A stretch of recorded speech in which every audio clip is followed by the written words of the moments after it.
पिछले 4 वर्षों तक भी हम नेता प्रतिपक्ष ही थे पार्टी की ओर से। अलग बात है विधानसभा के अध्यक्ष ने हमें उस समय मान्यता नहीं दी, इसलिए ये कहना कि मेरा पहला दिन है तो मैं समझता हूँ ये गलत है, अन्याय होगी कहना, क्योंकि भारतीय जनता पार्टी ने पिछले सत्र में भी हमें नेता विरोधी दल बनाया था और लिखित में दिया, लेकिन विधानसभा अध्यक्ष ने मामला को लटका के जानबूझ करके रखा।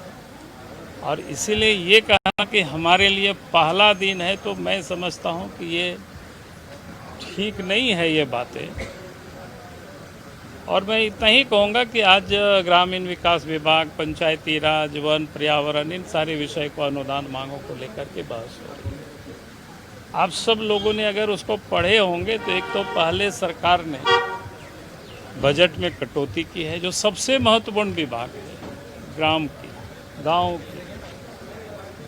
और दूसरी तरफ अगर आप देखें उस किताब को पढ़ करके, जो पिछले सत्र में भी प्रत्येक वर्ष जो गवर्नमेंट का जो टारगेट होता है ग्रामीण क्षेत्रों में काम करने का, उसको भी ये सरकार पूरा नहीं करती, सिर्फ ये सरकार भाषण ही देती है।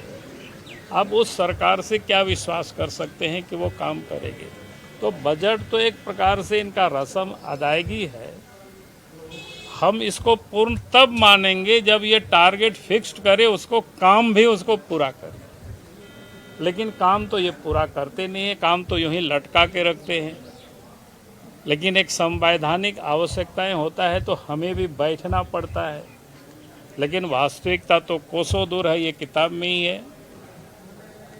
और दूसरी एक बात मैं कहूँगा कि आज आप सबने देखा था किस प्रकार से लोग राजनीति करते हैं। अब जब सदन की ओर घर से निकले थे, पूरे सड़क में हमने देखा कि आदिवासी समाज के माँ बहनें बैनर लेकर के खड़े थे, फ्लैग कार्ड लेकर के खड़े थे, और वो सरना स्थल की सुरक्षा को लेकर के। और यहाँ जब तक हम आए तो देखे कि पूर्व के मंत्री, कांग्रेस के लीडर, उन्होंने उस बात को सदन में उठाया और संसदीय कार्य मंत्री ने उसका एक जवाब दिया गोल मटोल। मेरा ये कहना है कि भाई आदिवासियों के कितने हितैषी हैं, क्योंकि पिछले 5 वर्षों से सरकार यहाँ हेमंत सोरेन के नेतृत्व में चल रही है। आज वहाँ फ्लाईओवर आज नहीं बन रहा है, कई एक वर्षों से बन रहा है। और आज तो जहाँ स्थान है जिसको लेकर के आज लोग कर रहा था, वहाँ आज क्या कहते हैं उसको, सड़क वहीं पर उतर रहा है, क्या उसको बोलते हैं, रैंप वहीं पर उतर रहा है। तो अगर ये आदिवासियों की धार्मिक स्थलों को लेकर के, आदिवासियों की सरना स्थलों को लेकर के सरकार वास्तव में चिंतित होती तो उसकी पहले वो व्यवस्था कर लेते जब बन रहा था। तो ये बढ़िया से घड़ियाली आंसू बहाते हैं और लोगों को एक्सप्लॉइट करके ये भी दिखाने की कोशिश करते हैं कि हम आदिवासियों के ऐसी हैं।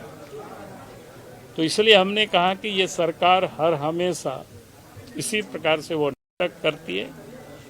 हम राज सिन्हा जी से जरूर कहेंगे कि जो प्रत्येक वित्तीय वर्ष जो काम में कितना उन्होंने टारगेट रखा और उन्होंने कितना पूरा किया है, थोड़ा एक नज़रों में आप बता देंगे तो कम से कम राज्य की जनता को भी ये समझ में आएगा कि सरकार किस प्रकार से काम करती है। सिन्हा जी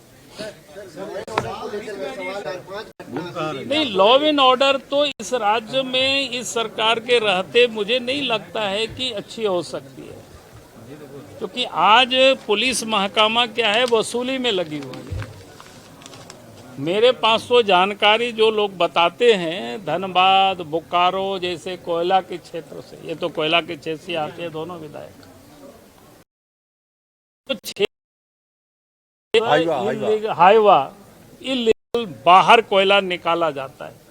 अब उससे कितने करोड़ रुपया की इलीगल कमाई होती है, सरकार के खजाना में नहीं आता है, बल्कि सत्ता के शीर्ष पर बैठे हुए लोग और पदाधिकारियों के तिजोरी में वो पैसा जाता है। जब पुलिस महकमा के लोग वसूली में लग जाए तो फिर अपराध कभी रुकेगा ही नहीं। अपने राज्य से जुड़ी हर ताजा खबरों के लिए आप हमें सब्सक्राइब करें, साथ ही बेल आइकन बटन दबाना ना भूलें।